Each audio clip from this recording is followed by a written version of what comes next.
जाता है मूल छोड़कर अपने सूद का, आदमी लोभी हो जाता है अपने मूल छोड़कर सूद का। मैं स्वर्गीय मिथिलेश मधुकर जी के पौत्र से आग्रह करूंगा कि वो आए और उनकी ही एक छोटी सी कविता सुनाकर डायस पर तालियों की बौछार आशीर्वाद के रूप में प्राप्त करें।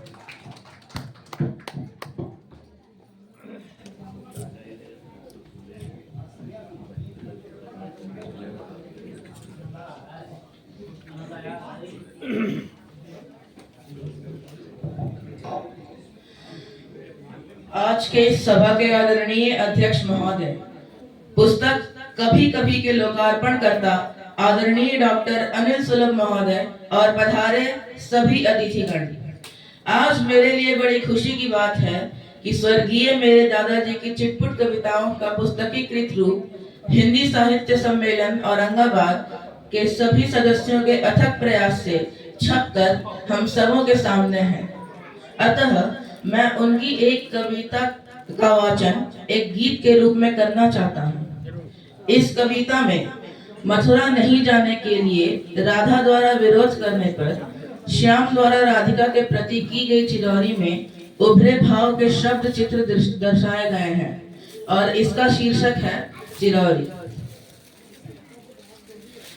राज कह दो कि माधव चले जाइए, अपने परिजन से मिलकर चले आइए। राज कह दो कि माधव चले जाइए, अपने परिजन से मिलकर चले आइए। मैंने माना कि मैं हूँ तेरा प्राण धन, यह भी सच है कि तेरा बड़ा आत्मन। आश में है वहाँ भी सभी भक्तजन, आश में है वहाँ भी सभी भक्तजन। राज कह दो कि उनकी खबर लाइए, राज कह दो कि माधव चले जाइए। राज कह दो कि माधव चले जाइए। क्या कहेंगे हमारे सखा बंधुजन, यह भी सच है न सकता तुम्हारा रुदन। प्रेम के वश सदा मैं रहा राधिके, प्रेम के वश सदा मैं रहा राधिके। कह दो उनको भी करने भले आइए, राज कह दो कि माधव चले जाइए। राज कह दो कि माधव चले जाइए, राज कह दो कि माधव चले जाइए। देह नश्वर अमर कीर्ति है जान ले, कर्म में ही सदा मैं तू पहचान ले। कर्म तेरा यही आज कह दो प्रिय, कर्म पथ पर हमेशा बढ़ जाइए। कर्म पथ पर हमेशा बढ़ जाइए। राज कह दो कि माधव चले जाइए, राज कह दो कि माधव चले जाइए। राज कह दो कि माधव चले जाइए। धन्यवाद।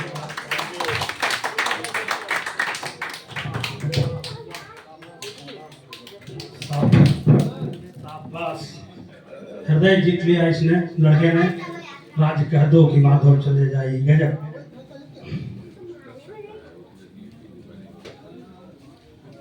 आइए आप, लेकिन एक बात की शिकायत मेरी रहेगी कि आप हीरे जैसे मेरे श्रोता कम से कम चांदी जैसे अपने तालियों को बिखेरते रहिए।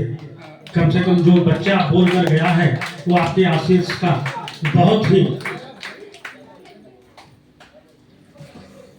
आइए अब जिन्हें हम आपको सुनाने जा रहे हैं, जो लोग बच गए हैं वो कमाल की चीज सुन के जाएंगे।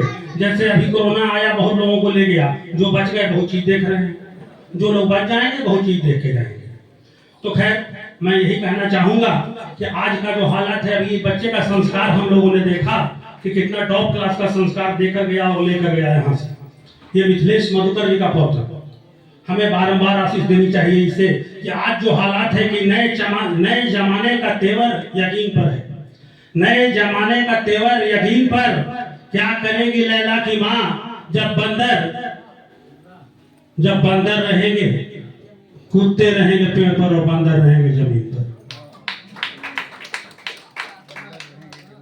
जिन्हें मैं सुनाना चाह रहा हूँ आपको, मैं कोई कवि नहीं हूँ, सच पूछिए मैं बहुत बड़ा डकैत हूँ।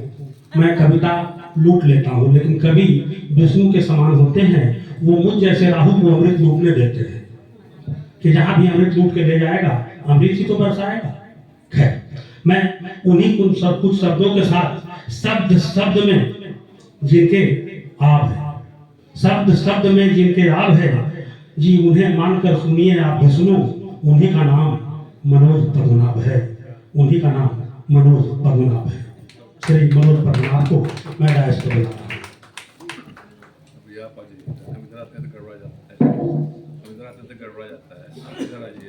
अटक गया था भैया।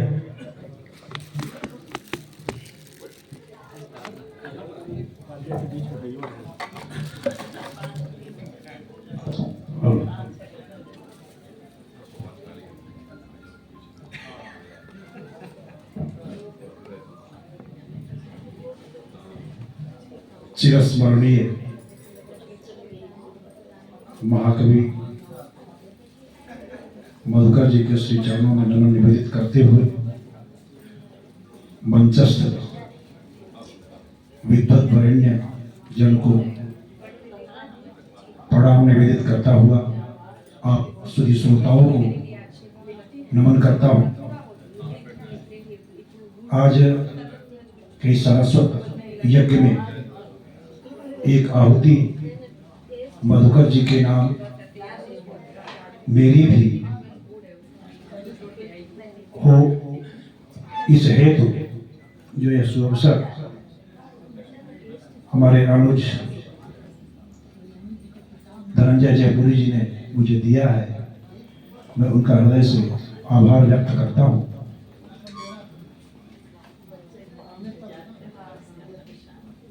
मैं सच पूछिए तो साहित्य के इन महान मनीषियों को जो बैठा बैठा अब तक अवगाहन कर रहा था,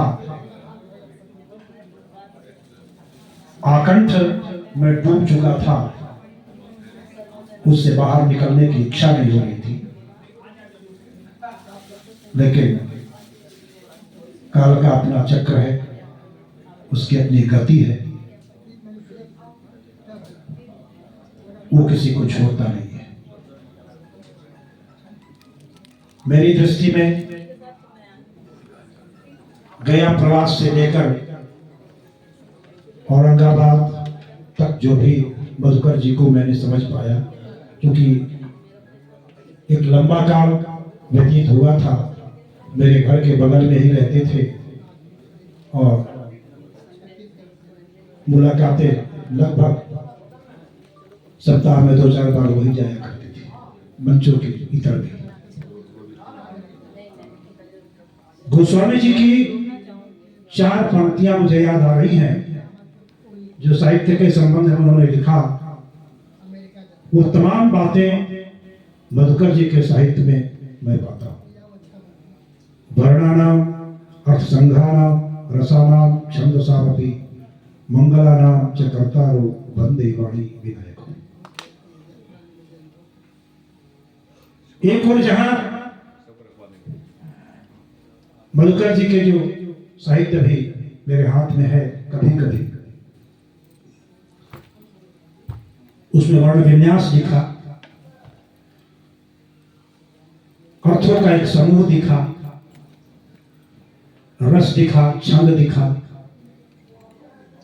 साहित्य की तमाम विधाएं दिखी। अगर कहीं सरस श्रृंगार दिखलाई पड़ता है तो कहीं व्यंग भी दिखलाई पड़ता है।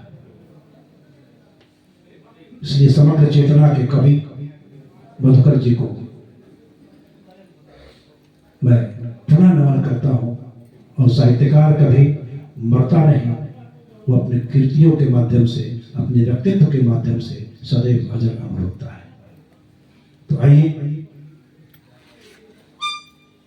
मात्र 4 पंक्ति आपका अधिक समय न लेते हुए एक व्यंग प्रक छोटे बहर में आपके बीच अगर बढ़िया लगे आपका आशीर्वाद चाहूंगा।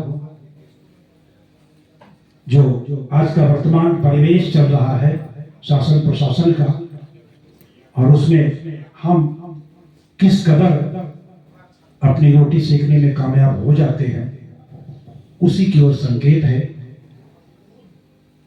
झूठ बोलते पकड़े गए, झूठ बोलते पकड़े गए, झूठ बोलकर छूट गए, झूठ बोलकर झूठ बोलते पकड़े गए, झूठ बोलकर छूट गए। कटघरे में गवाही को खड़े, कटघरे में गवाही को खड़े, एक ही दलील में टूट गए। कटघरे में गवाही को खड़े, एक ही दलील में टूट गए, झूठ बोलते पकड़े गए, झूठ बोलकर। रिश्वत के जुर्म में हुई सजा, रिश्वत के जुर्म में हुई सजा, फिर रिश्वत देकर छूट गए। रिश्वत के जुर्म में हुई सजा, फिर रिश्वत देकर छूट गए, झूठ बोलते पकड़े गए, झूठ बोलकर छूट गए। क्या बात है सर, क्या बात है, क्या बात। पाप की कमाई से भरा घड़ा, पाप की कमाई से भरा घड़ा, पाप के कारण ही फूट गए। पाप की कमाई से भरा घड़ा, पाप के कारण ही फूट गए, झूठ बोलते पकड़े गए, झूठ बोलकर छूट गए। और अंतिम पंक्ति, दुष्कृत्य कर कमाई थाती पद्म, दुष्कृत्य कर कमाई थाती पद्म, छाती पर चढ़, छाती पर चढ़ दुष्कर्मी लूट गए, छाती पर चढ़ दुष्कर्मी लूट गए, झूठ बोलते पकड़े गए, झूठ बोलकर छूट गए।